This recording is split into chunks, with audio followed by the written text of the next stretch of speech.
Hello and welcome my friends. I am your friend sis दी।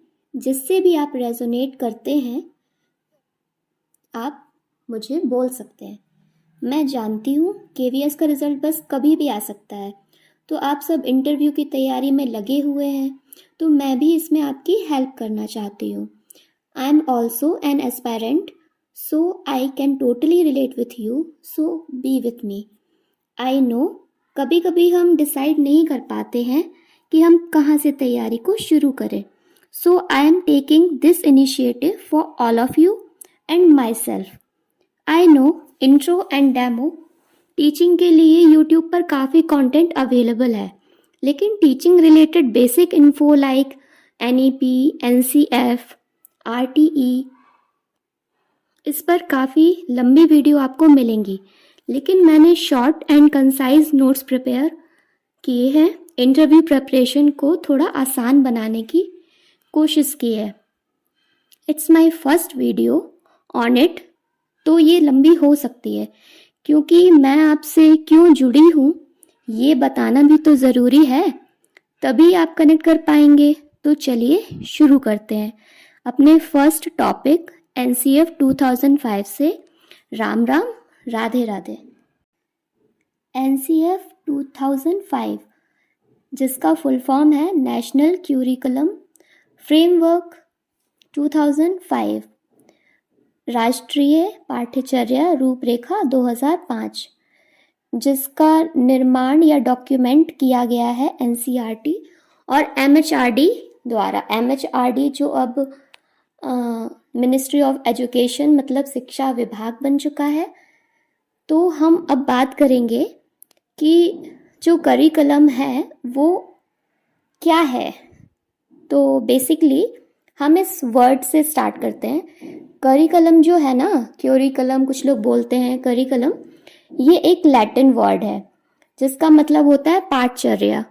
तो जो curriculum है ये एक ब्रॉड टर्म है और इसका मतलब होता है ये काफ़ी कुछ इसमें हिडन है और बहुत सारी चीज़ें इनडायरेक्टली इसमें आती हैं, जैसे कि जो भी हमारी क्लासरूम एक्टिविटीज़ हैं वो भी करिकुलम का हिस्सा है, और क्लासरूम के बाहर हम जो भी एक्टिविटीज़ करते हैं लाइक मॉर्निंग प्रेयर से लेके स्कूल ख़त्म होने तक, या कभी भी कोई भी सेलिब्रेशन होता है हमारे स्कूल में या कोई भी चीज़ें होती है, वो सारी करिकुलम के अंदर ही आती हैं।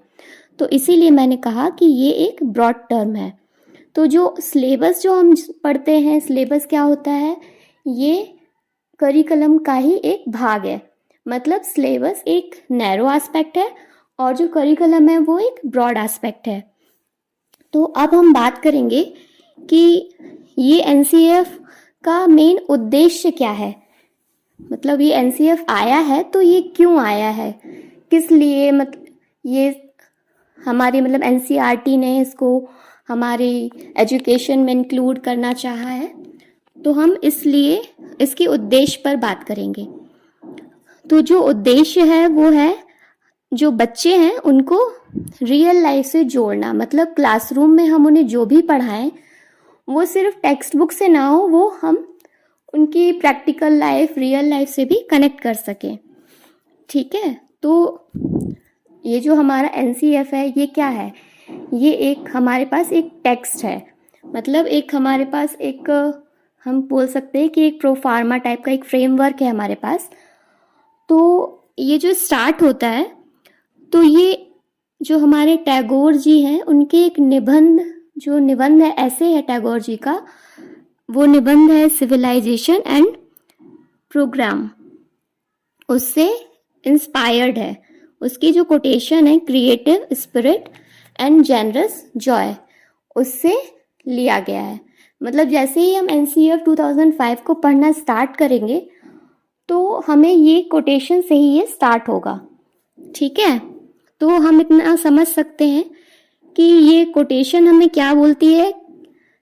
इस कोटेशन से हमें क्या समझ में आता है कि बच्चे में क्रिएटिव स्पिरिट होनी चाहिए। मतलब जो बच्चा है वो लाइफ में, मतलब जब हम स्टार्ट करते हैं तो काफ़ी सारे एस्पेक्ट होते हैं ना एक्सप्लोर करने के लिए, तो बच्चा उन सबको करके देखे, उन क्रिएटिविटी अपने अंदर एक्सप्लोर करे और उसमें उसको एंजॉय भी फील हो, वो उसको फील कर पाए कि हाँ मुझे ये करने में खुशी भी मिल रही है। तो बेसिकली हम कह सकते हैं कि ये जो एनसीएफ है ना, ये कंस्ट्रक्टिविज्म पे बेस्ड है। कंस्ट्रक्टिविज्म हमारा क्या है, एक प्रिंसिपल, एक सिद्धांत है, एक थ्योरी है जो जिसमें ये बताया गया है कि जो बच्चे होते हैं वो जो नॉलेज है वो खुद से कंस्ट्रक्ट करते हैं एक्टिवली। ठीक है,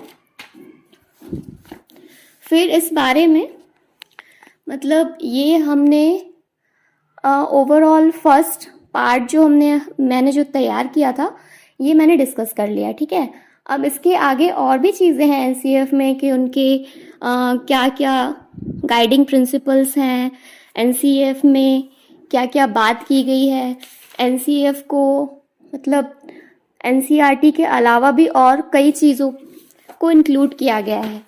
एनसीएफ जो है यशपाल कमेटी है, जो प्रोफेसर यशपाल, उनकी एक रिपोर्ट है लर्निंग विदाउट बर्डन, इस पर बेस्ड है। तो हम इसका भी रेफरेंस लेंगे। ये सारा कुछ हम डिस्कस करेंगे नेक्स्ट वीडियो पार्ट जो मैं अभी अपलोड करूँगी, आज ही या कल अपलोड कर सकती हूँ। तो आप लोग मुझे ज़रूर बताइएगा कमेंट में कि आपको ये नॉलेज कैसी लगी, आप इससे रिलेट कर पा रहे हैं या आपको कुछ समझ में नहीं आ रहा है तो आप पूछ सकते हैं। मैं आपको ज़रूर हेल्प करूँगी और मैं हेल्प करने के लिए ही आई हूँ, तो आप लोग बेझिझक पूछ सकते हैं। I will reply all comments. Okay, thank you.